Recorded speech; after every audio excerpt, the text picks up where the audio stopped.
For the longest time, I found Mahakaal quite the interesting find.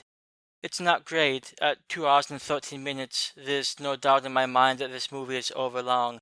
Still, it is an Indian movie that I've long had appreciation for and definitely recommend checking out, despite it sometimes being a bit of a try and watch.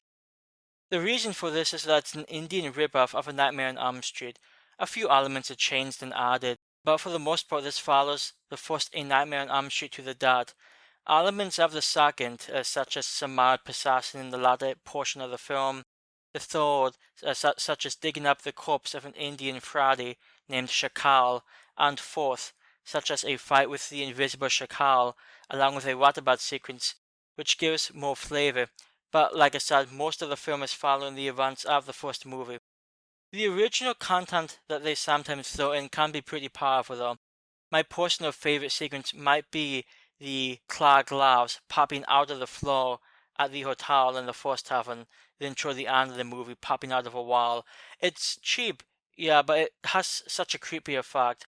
And related toward the end of the movie, there's an aquarium sequence in which Shakal sort of pops out and it looks nice, and since there's so few aquarium sequences in horror movies, the only one that comes to my mind is maybe one from Night School.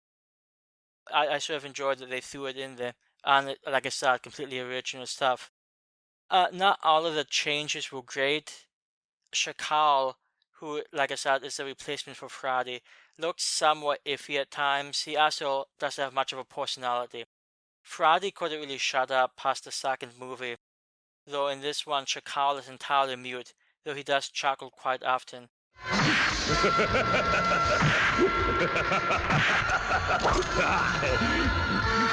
He can certainly be creepy at times, and the actor did fine with what he had to work with, but I feel like Robert Englund probably brought much more life to the character. And on that note, acting throughout the movie is decent, though there are no standouts. There's no Robert Englund, there's no John Saxon, there's no Harold Langenkamp here. The central performances are all okay. I think the biggest problem comes from the comedy relief performance of this character who spends most of his time, as ludicrous as it sounds, dressed up as Michael Jackson, dancing like him, singing. It's just somewhat ridiculous.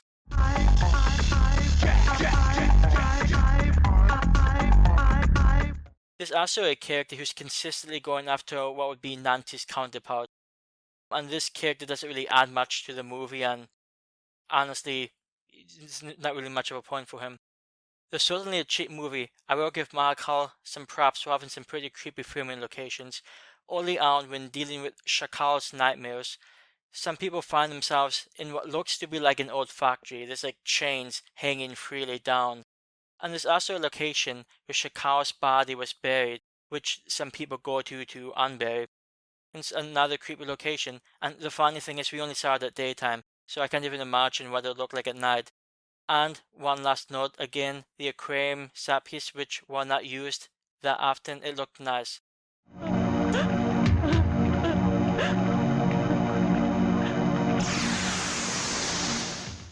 As far as the origin goes, I did like how Shakal was a dark sorcerer of sorts, who abducted children for sacrifices in order to gain more power. It sort of adds to the mystical element to it, and there's a flashback in which he throws a kid into a pit, which was good stuff. It doesn't really have the same punch as Friday's origin, but it's an okay facsimile. One last note, being an Indian movie, there are musical portions. If I recall, there's only 3 songs here, and problematically, none of them are really that good, or relevant for that matter. The second one, which has to do with the joy of having picnics, might be the most catchy, but I've seen a few Indian movies here and there, and I have to say that the musical bits in Mahakaal are definitely underwhelming. At the very least, just be happy Shakal doesn't have his own song. Mahakaal isn't a great movie, and I don't particularly love it, and to be even more clear, I don't have a problem saying that the movie is below average. Even so, if you're a fan of A Nightmare on Elm Street, and really how can you not be, I'd suggest giving this a watch just to see what the same story might look like in a very different culture.